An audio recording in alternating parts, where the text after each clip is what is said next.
Would you like to start reconstructing virtual models yourself using photos or videos? Or do you need a few practical tips and tricks? Then you've come to the right place. You've probably already heard of terms like NeRF or Gaussian splatting, or seen one or two apps with spectacular visualizations of 3D scenes. If not, I'll show you something about it today. The question that arises here, will photogrammetry soon be out of fashion? But let's take a quick look at the new world of 3D scene visualization. It's certainly a good idea to take a look at the Luma AI app. Here we see an impressive example of the palace city of Karabalgason in the Orkhon Valley, the place of origin of the Mongolian Empire.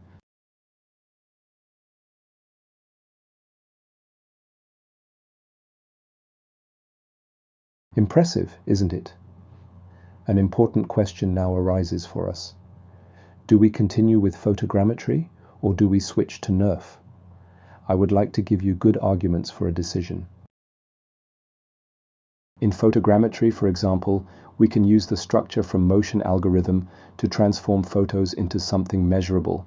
To do this, we need photos of an object from different perspectives. A few special features are now selected from the millions of pixels using feature extraction. The orange dot is now an example of one of these image features that appears in all three photos A, B, and C. In the subsequent pose estimation, an algorithm attempts to determine the same 2D points in the images in order to derive the positions and orientations of the cameras that took the respective photo. If there are enough points that agree with the estimate, a 3D point is created in the point cloud, shown here in blue. After the pose estimation, we have a point cloud as a result. This point cloud contains real points of the world seen in photos. This point cloud is an important basis for robotics and photogrammetry. However, we have to say that what now follows is only possible thanks to the achievements of computer graphics. Many tricks and methods are used here to display the available data as well as possible. First of all, simple geometric surfaces, such as triangles, are used to mesh the real points in the point cloud.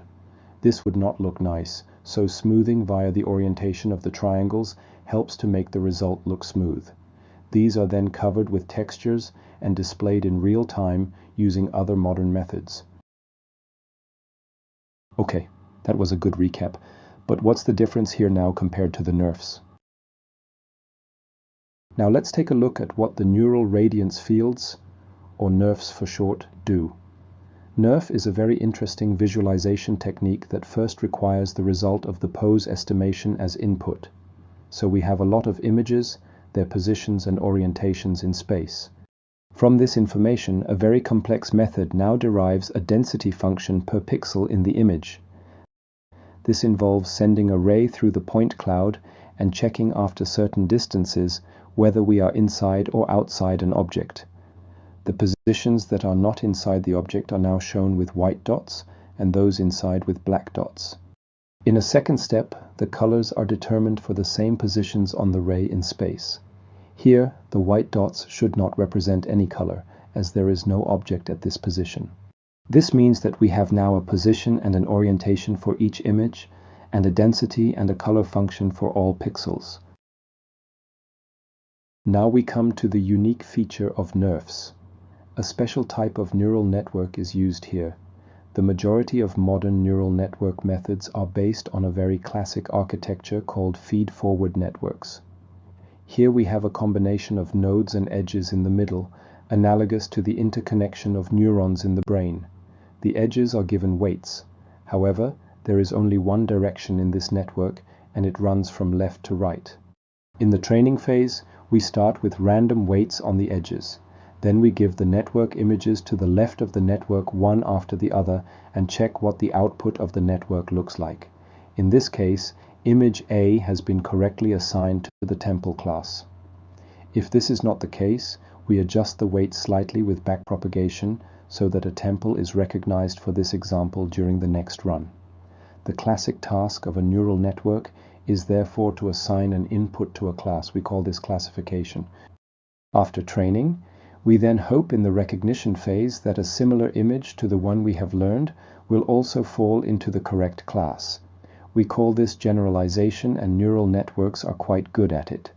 But now we come to the special feature of NeRFs. In the training phase, however, we now enter the position and orientation of an image as input to the network and learn the density and color function from it. This may sound a little strange at first, but what happens here is that the neural network is overtrained with the data supplied in the pose estimation and thus only memorizes this one scene. We can then specify an unknown position and orientation and receive a density and color function for each pixel. Let's take another look at an overview of both methods. Both first require the pose estimation step and therefore the basics of photogrammetry.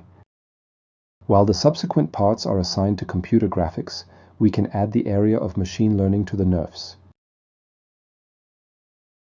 Okay, what is the difference now and what happens next?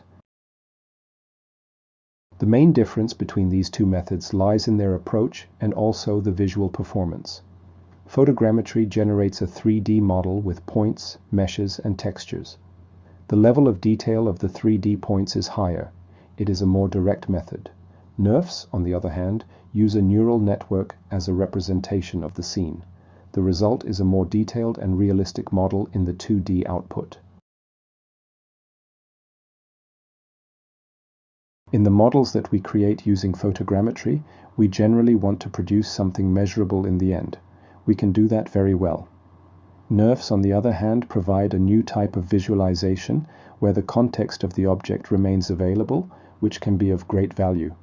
We will certainly soon be able to use the result to place content, such as in 3D models, or to make things measurable. Let us briefly summarize once again.